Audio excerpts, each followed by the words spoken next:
Prezados formandos e prezadas formandas, o professor Florencio e eu, Marcelo Galvão, vamos hoje continuar a apresentar para vocês videoaulas. Hoje vamos apresentar a sexta videoaula, que se refere à observação como atividade científica e instrumento de trabalho com recorte, contribuições da psicologia. Aqui, evidentemente, da psicologia experimental, que é uma das abordagens da psicologia como ciência. Assim como nas videoaulas anteriores, o objetivo nosso nesta videoaula é apresentar para vocês subsídios que possam ser úteis no desenho e na implementação do projeto de intervenção pedagógica. Esta videoaula foi preparada para ser apresentada em duas partes e hoje vamos então apresentar a primeira parte da sexta videoaula.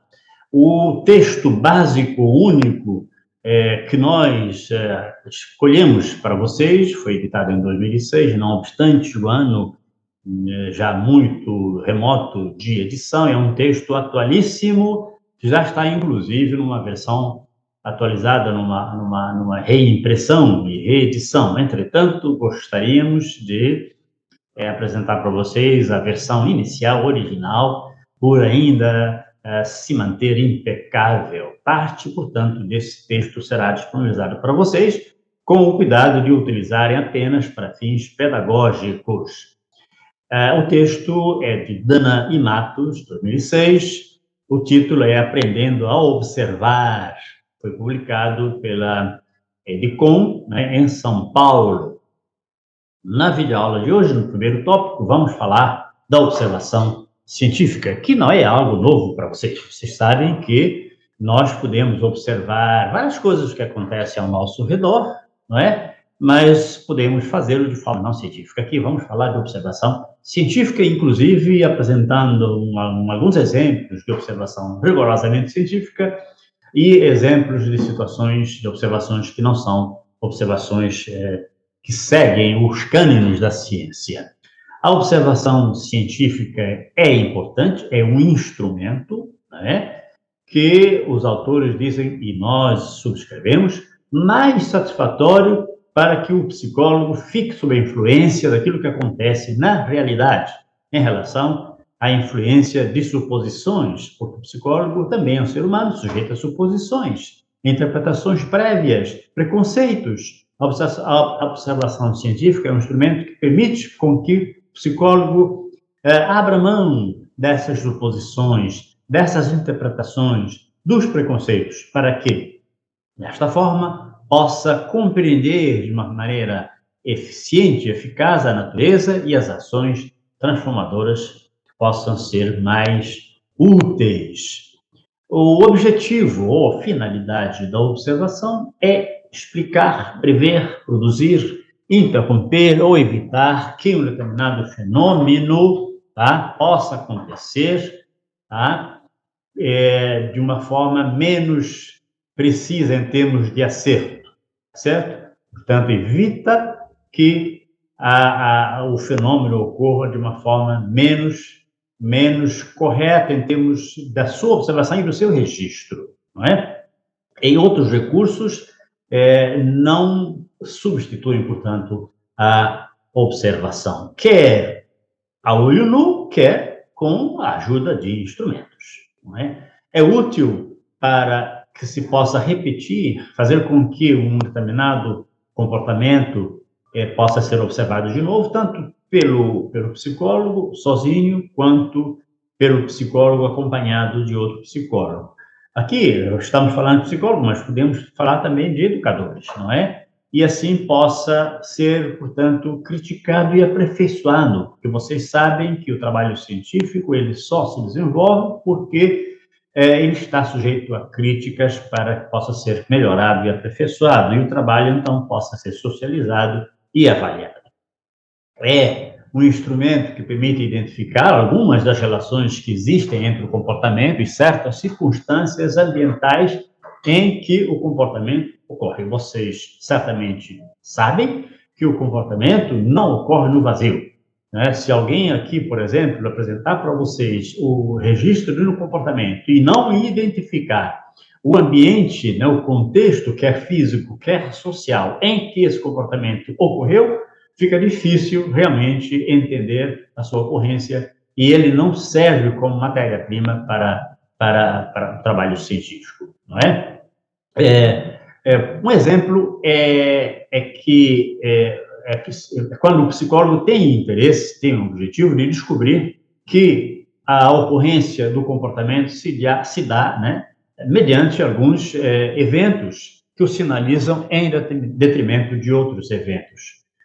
Portanto, significa aqui que o comportamento é sinalizado por um determinado evento ou acontecimento ambiental ou social. Portanto, o comportamento, como não ocorre no vazio, ele é determinado, não é? Ele é influenciado para que assim ocorra. Por sua vez, ele também influencia outros comportamentos. Tá? Ele produz mudanças também no ambiente físico e produz mudanças no ambiente social. E nós chamamos de mudanças a essas consequências, não é? Que ocorrem. Quais são exemplos de situações, de ambientes em que o comportamento ocorre e, portanto, em que o psicólogo precisa lá estar para observá-lo? Clínica é um desses ambientes. Vocês sabem que o psicólogo, quando ele se forma, ele decide pela área de especialização. Então, o psicólogo que decide trabalhar com a clínica é o psicólogo clínico. O psicólogo que decide trabalhar com a escola, com a educação, no sentido mais amplo, é psicólogo escolar ou educacional. No caso do ambiente clínico, o psicólogo tem interesse, né, em identificar as queixas que o seu cliente ou a sua cliente leva até ele, né? No ambiente escolar, o seu propósito é identificar, por exemplo, dificuldades de socialização, quer por parte de alunos, quer por parte de professores, quer por parte de outros agentes que interagem nesse ambiente, como também, por exemplo, identificar deficiências na aprendizagem, deficiências no ensino, que é o que nos interessa particularmente neste curso, e, inclusive, também deficiências ou imprecisões no currículo escolar. As organizações como um todo são outros ambientes também, ou circunstâncias, né, em que o psicólogo observa e registra comportamentos. Por exemplo, ambientes empresariais, em que o psicólogo pode estar interessado em identificar determinadas necessidades de treinamento de certas habilidades e competências, pode estar interessado na observação, na identificação de padrões, de dinâmicas dos grupos de trabalho, dificuldades, por exemplo, de adaptação ao ambiente, né, no que diz respeito à adaptação a tipos e ritmos de trabalho, etc., etc. Nesses ambientes, a observação, então, é crucial como instrumento para diagnóstico preliminar. Evidentemente que a observação não é a última etapa de um trabalho científico, é a primeira, é o primeiro passo, portanto, diagnóstico preliminar de determinadas situações que chamamos de situações de problema, para que possa identificar deficiências eventualmente existentes e variáveis que afetam o comportamento. Isso tudo para a tomada posterior de decisão relativamente a quais técnicas e quais procedimentos são mais adequados, não é? Ou mais adequadas para obter os resultados que ele, o psicólogo, pretende alcançar. E, então, avaliar a eficácia ou não dessas técnicas e desses procedimentos. A observação científica, ela é muito diferente da observação que se faz no senso comum. Todos nós observamos comportamentos que ocorrem em determinados ambientes e não necessariamente temos uma postura científica quando o fazemos. Em geral, não temos, não é? Mas quando nós pretendemos observar o comportamento de forma científica, então precisamos fazê-lo, não é? Atendendo a alguns requisitos, algumas regras, algumas orientações. E então A observação, neste sentido, ela é científica. E ela é científica porque é sistemática e é objetiva. A observação sistemática diz respeito à observação como um conjunto de ações ordenadas, organizadas em termos de um protocolo, vamos falar mais adiante e dar até um exemplo, para o registro dessas ações e análises e interpretação dessas ações.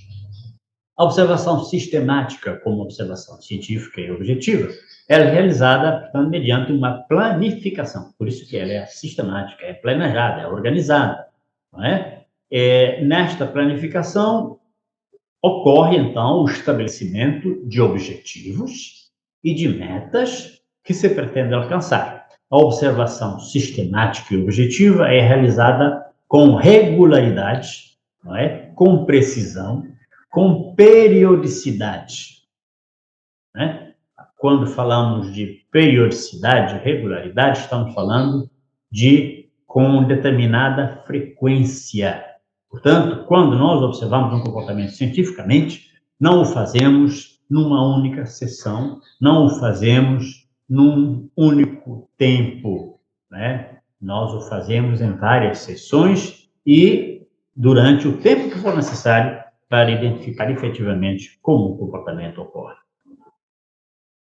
Então, a observação objetiva e sistemática diz respeito à observação de ações controladas. São, portanto, ações, não é? São procedimentos do observador, procedimentos não realizados de forma aleatória ou ao acaso. São ações estruturadas, são procedimentos estruturados mediante a especificação de técnicas. E vamos mais adiante falar, então, de algumas dessas técnicas que devem ser utilizadas numa observação científica, que é, portanto, sistemática e objetiva. A observação objetiva, ela deve estar atenta aos fatos que efetivamente serão observados e não a outros. Então, é preciso que o psicólogo, portanto, faça um recorte daquilo que ele quer observar em relação àquilo que ele não quer observar, não pretende observar, não é objetivo da sua observação. Isto é, os fatos que podem ser percebidos pelos sentidos, excluindo impressões e interpretações pessoais do observador. Mais adiante, provavelmente na segunda parte desta videoaula, vamos falar de algumas ressalvas, né, quanto ao uso de impressões e interpretações pessoais do observador. Será que, no fundo, é impossível mesmo utilizar impressões pessoais por parte, portanto, do observador? Vamos ver isso na segunda parte desta videoaula. Aqui queremos realmente enfatizar a necessidade de o psicólogo, quando ele se depara com o objetivo de realizar observações sistemáticas, ele deve abrir mão de impressões e interpretações pessoais. Bom, se a observação, então, um conjunto, caracteriza-se como instrumento, que, por sua vez, tem um conjunto de procedimentos que o acompanham, então, queremos logo dizer para vocês que a observação precisa ser feita, né? Precisa, portanto, ser realizada com o objetivo de descrever o que está se observando, né? Registrar, tanto, o que está se observando. O registro é uma descrição daquilo que se observa. E quando se registra algo, quando se descreve algo, é preciso utilizar a linguagem. Não é possível registrar nenhum comportamento sem usar uma linguagem. E a linguagem que aqui se recomenda é a linguagem científica. A linguagem científica ou objetiva. A linguagem científica é um instrumento de comunicação do evento observado, né? Comunicação a outrem. O psicólogo não realiza uma observação, ou o educador também não realiza uma observação para ficar apenas com os dados para si, né? Tem um propósito, né? Realizar um trabalho, produzir o trabalho e, por exemplo, publicá-lo. Então, a observação tem este papel, né? Tem uma finalidade social, né? Quando se dá ênfase ao uso de uma linguagem científica, é para que outros observadores possam também utilizar essa linguagem, não é? E, assim, possam realizar a observação de um mesmo fenômeno, né? A linguagem científica é diferente da linguagem cotidiana, da linguagem do dia a dia, da linguagem diária. Tá? Ela não é uma linguagem, portanto, coloquial. Tá? E diferente também da linguagem utilizada na literatura. Aqui estamos falando de literatura como arte, não estamos falando de literatura científica. Vamos trazer para vocês, não é, um texto de Machado de Assis, grande escritor brasileiro, não é? O texto chama-se Noite de Almirante. Tá? Esse texto foi publicado numa antologia, que é a Antologia Escolar de Contos Brasileiros, Rio de Janeiro, tá? Edição de ouro, 1969. É um texto interessante, nós consideramos interessante para o nosso propósito. Vamos ver. Diz assim: Deolindo Venta Grande, era uma alcunha de bordo, saiu do arsenal da Marinha e se enfiou pela rua de Bragança. Batiam 3 horas da tarde. Era a fina flor dos marujos e demais levava um grande ar de felicidade nos olhos. A corveta dele voltou de uma longa viagem de instrução e Deolindo veio à terra tão depressa alcançou licença. Os companheiros disseram-lhe rindo: Ah, Venta Grande, que noite de almirante você vai passar! Ceia, viola e os braços de Genoveva.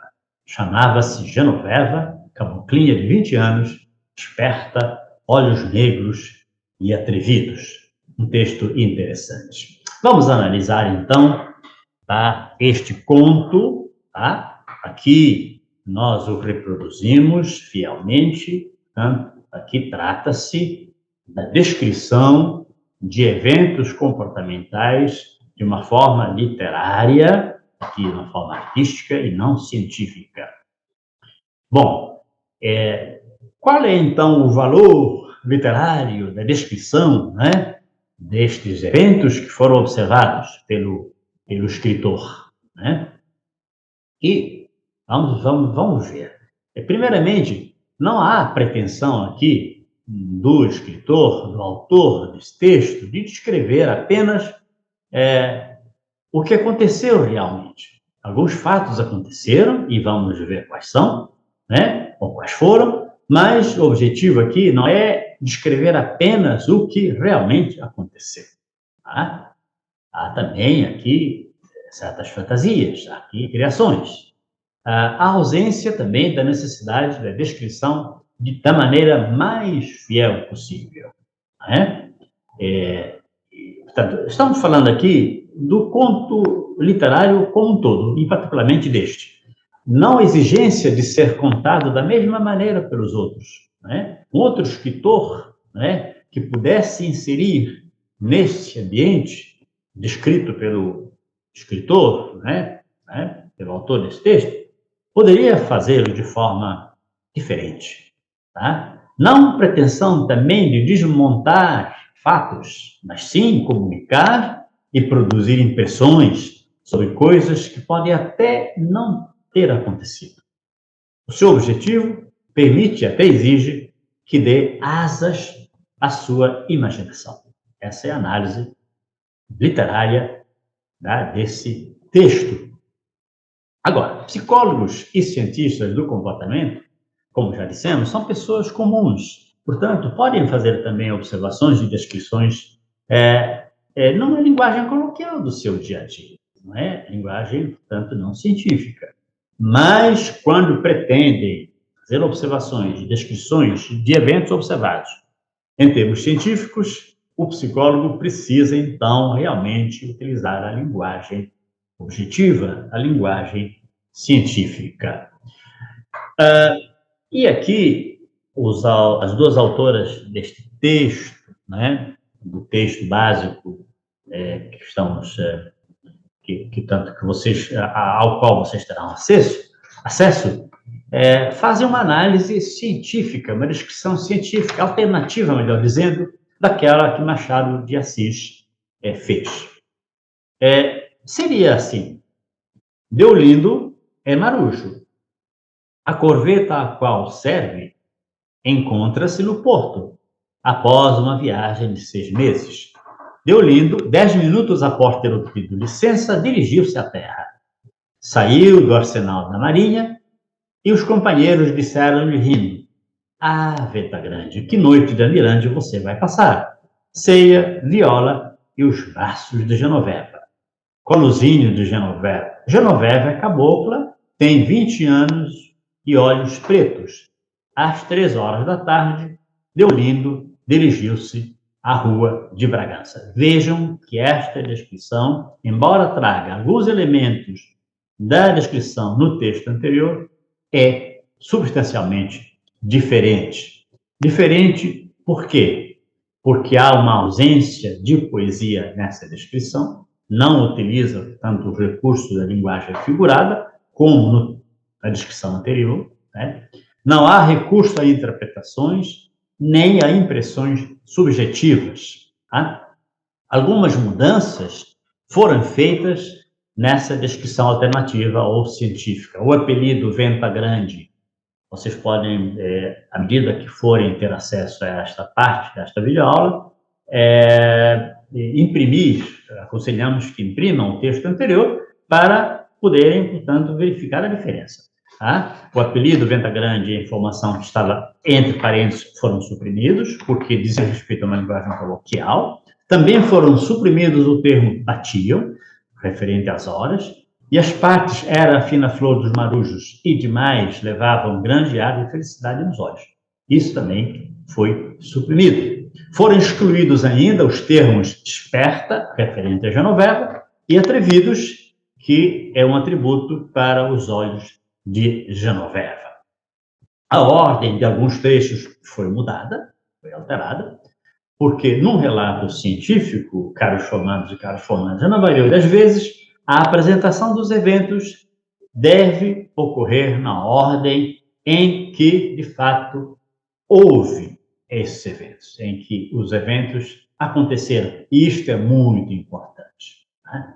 Quais foram as razões pelas quais, né, houve essas mudanças no relato alternativo? Primeiramente, porque a exclusão dos recursos de linguagem é importante, porque representam impressões subjetivas do autor e se referem a eventos ou características que não foram observados.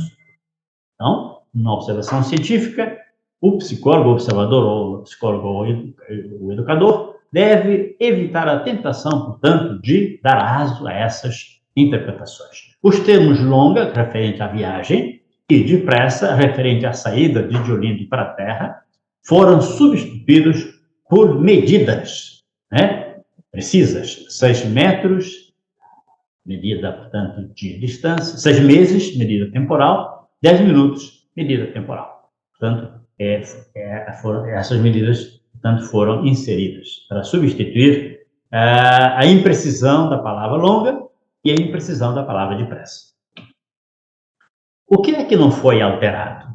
A fala dos companheiros de Deolindo não foi suprimida, não foi alterada, embora se trate de uma linguagem coloquial. Né?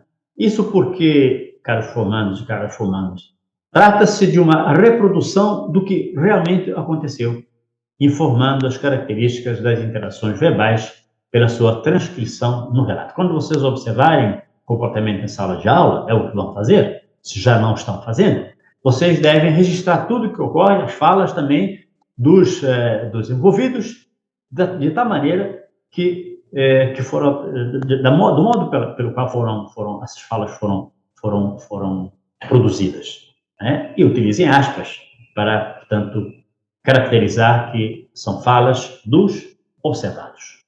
Todas as pessoas devem e precisam usar uma linguagem científica no dia a dia? É uma pergunta que fazemos. Pensem nisso. Né? O que determina o uso de linguagem científica é o objetivo que se pretende alcançar com um determinado relato. No caso do relato que ocorreu com Deolindo, como um conto, uma linguagem científica não teria beleza.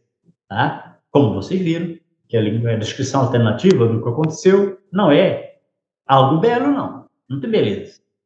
Porque a linguagem científica não é uma linguagem bela. E o objetivo da linguagem científica não é ser apreciado. Não é, portanto, ser uma linguagem apreciada. O texto científico não é para ser apreciado como artístico, como arte, que não é. Né? Seria um desastre. Então, realmente, utilizar uma linguagem, dar beleza a uma linguagem científica. Embora, vejam bem, dois autores de uma área científica qualquer possam ter um modo muito particular de escrever o que observam. Isso acontece, é verdade. Mas os dois têm que usar a linguagem objetiva, e a linguagem objetiva ou científica, ela não é uma linguagem que tem beleza, ela não tem beleza. Quais são as características, então, da linguagem científica ou objetiva que a diferencia da linguagem do senso comum? Primeiramente, distingue-se das demais linguagens. Ela é diferente das outras linguagens. Ela é destituída de opiniões, de impressões, de interpretações pessoais subjetivas dos fatos. É o exemplo do caso da linguagem utilizada no conto sobre Deolino. Vamos apresentar para vocês aqui, no quadro que vocês estão visualizando, tá? Do lado esquerdo, o relato 1 e do lado direito, o relato 2, tá? Aqui trata-se de um outro exemplo de linguagem não objetiva, relato número 1, e de linguagem objetiva, relato número 2. Vamos ver. No relato 1, S, portanto, no relato, portanto, de um determinado evento, como dissemos para vocês, deve-se tomar cuidado de não identificar o observando, então utilizamos nomes fictícios ou letras. No caso aqui, estamos usando a letra S, que é para se referir ao sujeito observado. S anda à procura de um lugar para se sentar no ônibus. Né? Alguém descreve isto. No determinado ônibus, a pessoa que está agindo assim é descrita como procurando um lugar para se sentar no ônibus. Vejam,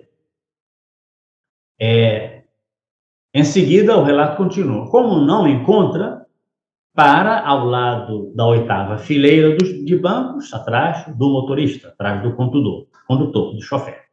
Tenta pedir um lugar aos passageiros que se encontram sentados naquele banco. Tá? Esse é a segunda parte do relato. A terceira parte do relato. Como ninguém se incomoda, cansada, ela desiste. Aqui está dando a entender que esta pessoa observada é uma pessoa do sexo feminino. Como ninguém se incomoda, cansada, ela desiste. Vejam, este relato, né, 3 momentos, é um relato, portanto, não objetivo. Vamos ver o relato que classificamos como objetivo. Das mesmas coisas que aconteceram, dos mesmos comportamentos que aconteceram, mas a descrição é diferente. Ponto 1. Ônibus com todos os passageiros, ônibus, autocarro, estamos em Cabo Verde, né? Com todos os assentos ocupados. S, dentro do ônibus, de pé, anda em direção à porta traseira do ônibus. Vejam a diferença. No relato anterior, S anda à procura de lugar para se sentar no ônibus. Neste relato, ônibus com todos os assentos ocupados. S, dentro do ônibus, de pé, anda em direção à porta traseira do ônibus. Muito diferente. Segundo ponto, ônibus com todos os assentos ocupados. S, parada, de pé, ao lado da 8ª fileira de bancos, atrás do motorista. Vira a cabeça em direção aos passageiros que estão sentados no banco. Muito diferente. Tá? Segundo aspecto do relato 1. Terceiro aspecto do relato 2. Ônibus com todos os assentos ocupados. S, parada, de pé, ao lado da 8ª fileira dos bancos, atrás do motorista. Passageiros do banco olham em direção à rua. S, respira fundo e fecha os olhos. Bem, Analisando os dois relatos, né, vocês podem imprimir os dois relatos para acompanharem esta análise. No primeiro relato, o termo cansada se refere a uma impressão do observador acerca do estado subjetivo do sujeito. Tá? Esse termo foi eliminado no relato científico, né? É o segundo relato, e foi substituído pela descrição dos comportamentos exibidos efetivamente pelo sujeito naquele momento. Ou seja, expira fundo e fecha os olhos. Foi isso que o observador observou. E foi isto que ele registrou. Foram também eliminadas, no segundo relato científico, as interpretações como ninguém se incomoda e ela desiste. Como ninguém se incomoda e ela desiste, isso são interpretações. Tá? Não foi efetivamente o que foi observado. Agora, vocês podem dizer, mas será que o observador não levantou hipótese de que o sujeito pudesse estar incomodado e tivesse, portanto, desistido? Sim, sim, é inevitável. É inevitável que nós façamos essas conjecturas. É inevitável que nós levantemos essas hipóteses, mas é evitável, isso que vocês devem entender, é evitável, deve-se evitar registrar isto num relato científico, porque não foi isso que foi observado. É? Ok? Veja bem, gente, um psicólogo clínico, quando ele tem muita experiência, ele observa muitas coisas que o seu cliente não diz. Ele observa nas entrelinhas. Ele observa a maneira pela qual o cliente fala, a transpiração quando o sujeito está mentindo, a insegurança quando o sujeito está realmente falando de si. Ele tem experiências, várias observações, várias sessões. E, sim, ele pode utilizar essas impressões, né, como coadjuvantes daquilo que ele vai depois interpretar com impressão diagnóstica, né, e diagnóstico de fato, para poder entender o problema, como se configura e como pode interferir para o resolver. Ok? Torna-se evidente, então, a importância da objetividade da linguagem quando se comparam os dois relatos. No primeiro, as ações do sujeito são descritas de acordo com um determinado ponto de vista. Possivelmente, se outro observador estivesse presente na situação, interpretaria as ações do sujeito de modo diferente. O segundo relato elimina as divergências entre os observadores na medida em que descreve exatamente as ações que ocorrem. As informações relevantes sobre o fenômeno ocorrido, que dão sentido à ação, descritas de forma não objetiva, podem ser obtidas no relato objetivo, pela inclusão de gestos, verbalizações, entonação de voz, expressões faciais, fornecendo ao leitor a imagem do estado subjetivo. Então, não queremos aqui dizer para vocês que o observador, quando faz observação científica, não possa, tá, considerar aspectos outros que não são revelados de forma objetiva pelo sujeito observado. Pode sim, né? Tá? Tá? Mesmo que, digamos assim,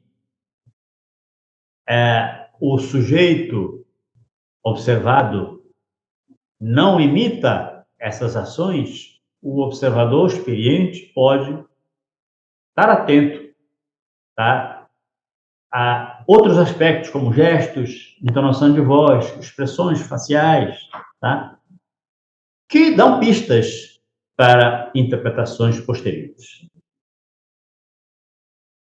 Eu gostaria que, ou nós gostaríamos, o professor Florencio e eu, fazermos uma análise, né, por vocês, de dois artigos, tá? O primeiro é Numa Manhã de Sexta-feira, do autor Márcio Diáspora, que é, na verdade, um pseudônimo meu, Marcelo Gavon, Márcio Diáspora. Ele foi publicado um conjunto de textos cujo nome é Reflexões sobre o Cotidiano.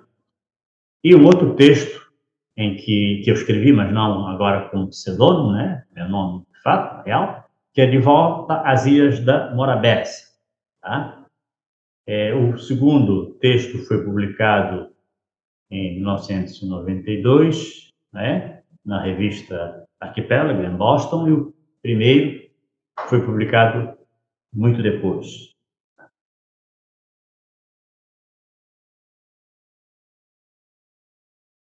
Vocês terão acesso a esses dois textos e gostaríamos que, portanto, fizessem uma análise, um exercício de análise dos dois textos sob o ponto de vista do que nós já acabamos de falar, né? Registro científico ou registro do ponto de vista do senso comum. Quais são os erros que devem ser evitados num relato científico? Né? No relato científico, deve-se utilizar termos ou expressões que designem estados subjetivos. Tá? Portanto, deve-se evitar a utilização desses termos, tá? Que designam estados subjetivos, mesmo que nós, tá, levantemos a hipótese de que determinados comportamentos estejam realmente apresentando estados subjetivos. Por exemplo, S está cansada, S está triste, S está alegre, S está nervosa. E são interpretações nossas, né? Que podem estar corretas, tá? Mas não a priori, mas a posteriori. Termos que denotam a interpretação das intenções do sujeito. O correto é usar indicadores que expressem esses estados subjetivos. Então, nós não estamos falando para vocês não de considerarem estados subjetivos. Vocês podem considerar estados subjetivos, sim, mas utilizando indicadores que expliquem esses estados subjetivos. Quais são os indicadores que podem, portanto, explicitar estados subjetivos? Movimentos corporais, posturas, expressões faciais, etc. Um exemplo. Em vez de nós descrevermos S está alegre, devemos registrar S sorri. Bate o pé direito no chão acompanhado do ritmo da música. Tá? S sorri, tá? É o registro do estado subjetivo que de fato observamos. Observamos o indivíduo sorrindo, mas nós não observamos o indivíduo alegre. Alegre é o nome que nós damos ao estado subjetivo expresso pelo sorriso. S, tanto, está alegre, é a nossa interpretação. S sorri é o registro correto.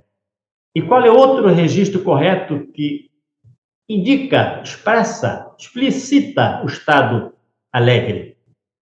Bate o pé direito no chão, acompanhando o ritmo da música. É este o registro correto. Em vez de interpretar as intenções do sujeito, o observador deve descrever as ações efetivamente observadas. O exemplo é: substituir S tenta pedir um lugar aos passageiros por S vira a cabeça em direção aos passageiros. Substituir a professora ia pegar o apagador por a professora estende a mão em direção ao apagador. Em vez de interpretar os motivos que levaram o sujeito a se comportar, o observador deve descrever o comportamento e as circunstâncias em que ele ocorre. Um exemplo: no lugar de dizer S fecha a porta porque venta, deve-se registrar S fecha a porta, venta lá fora. É diferente. O vento pode ter sido o motivo, a variável causadora do comportamento de fechar a porta, sim, de fato. Mas não é adequado dizer isso, porque pode ter fechado a porta, S pode ter fechado a porta, por outros motivos, por outras razões, e não por causa do vento. Em vez de registrar S, anda à procura de um lugar para se sentar, deve-se registrar. S anda em direção à porta traseira do ônibus. É isso, evidentemente, que foi observado. S pode ter andado para a parte traseira do ônibus porque ia descer no próximo ponto da parada, ou porque viu uma pessoa que lhe pareceu conhecida. O próximo ponto, gostaríamos de enfatizar aqui, é sobre a clareza e a precisão. Quais são as características de uma linguagem que tenha clareza e precisão? É preciso que haja, tá, uma estrutura gramatical do idioma a ser seguida. Tá? Quando a linguagem é clara e precisa, tá, os critérios de estrutura gramatical são respeitados, são seguidos. Deve-se evitar termos com significado ambíguo para a comunidade que terá contato com o relato. Por exemplo, deve-se evitar a utilização de palavras desconhecidas pela comunidade verbal, tá, ou linguística de um determinado local, referentes a certos eventos e não a outros eventos. Tá? Evitar o uso de termos sem referências quantitativas. Tá?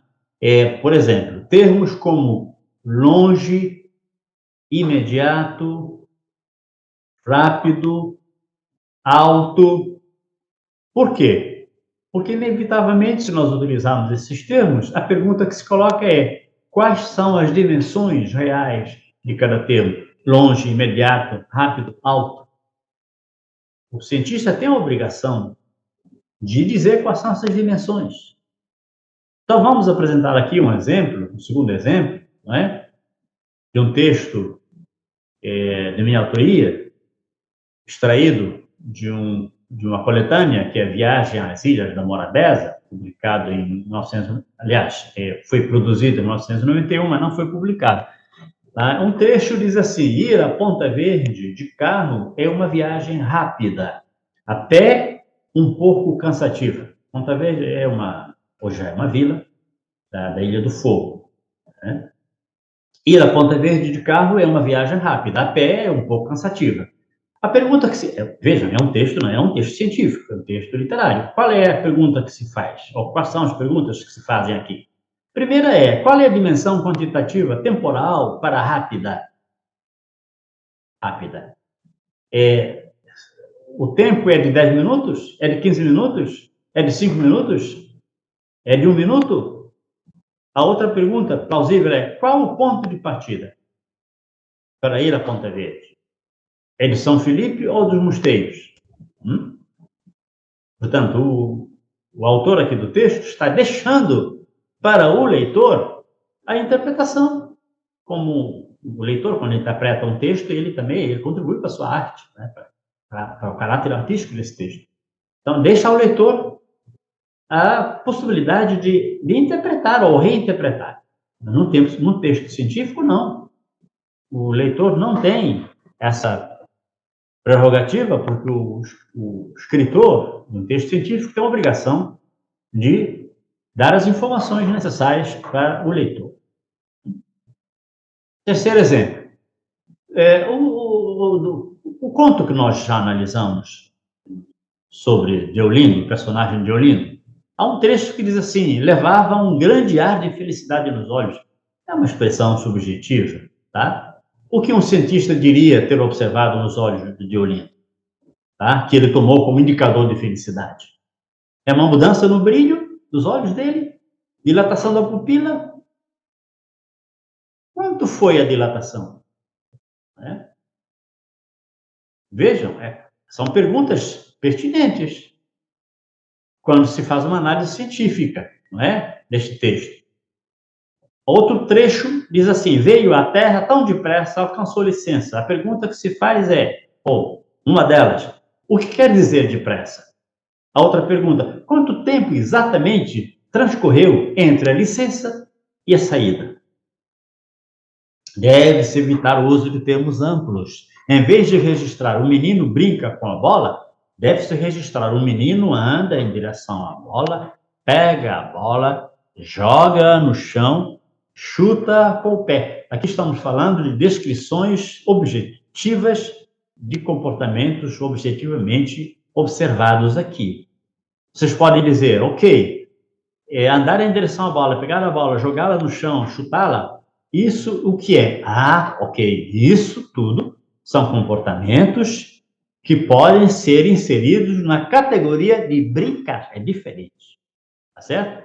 Já é uma interpretação que o psicólogo dá, o observador, pode ser também um educador, tá? Para categoria, ele categoriza, tá? Mas toda categoria exige definição, e a definição são exatamente esses comportamentos que estão aí registrados de forma objetiva.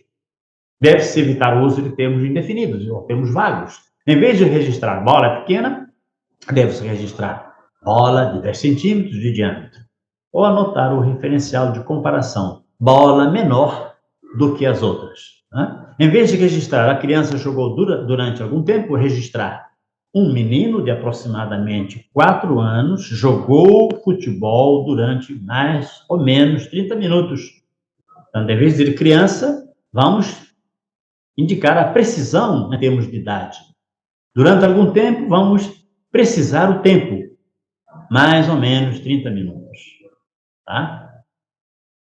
Especificar sexo, idade da criança, a ação que ocorre e o tempo de sua duração. Evitar o uso de termos ou expressões ambíguas, que tenham sentidos ambíguos.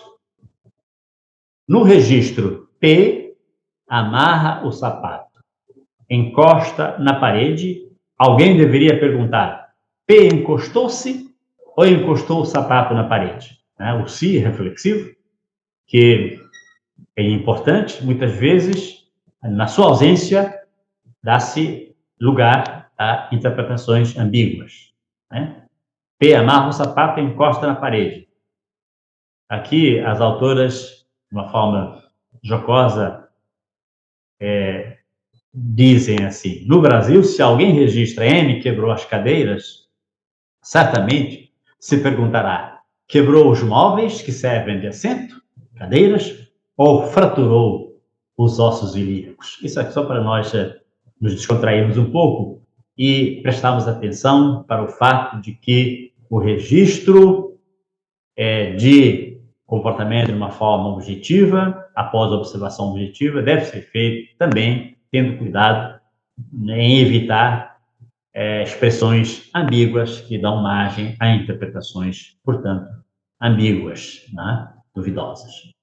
Caros formandos, caras formandas, aqui então terminamos esta primeira parte da 6ª videoaula. Bom proveito, façam, portanto, os exercícios recomendados aí nos textos que vocês terão acesso, tá? E preparem-se para a segunda parte, em que nós vamos retomar este assunto, para o terminarmos, e na expectativa de que isto ajudará, de fato, vocês a terem êxito no desenho e na implementação do trabalho final. Muito obrigado por assistirem a esta videoaula.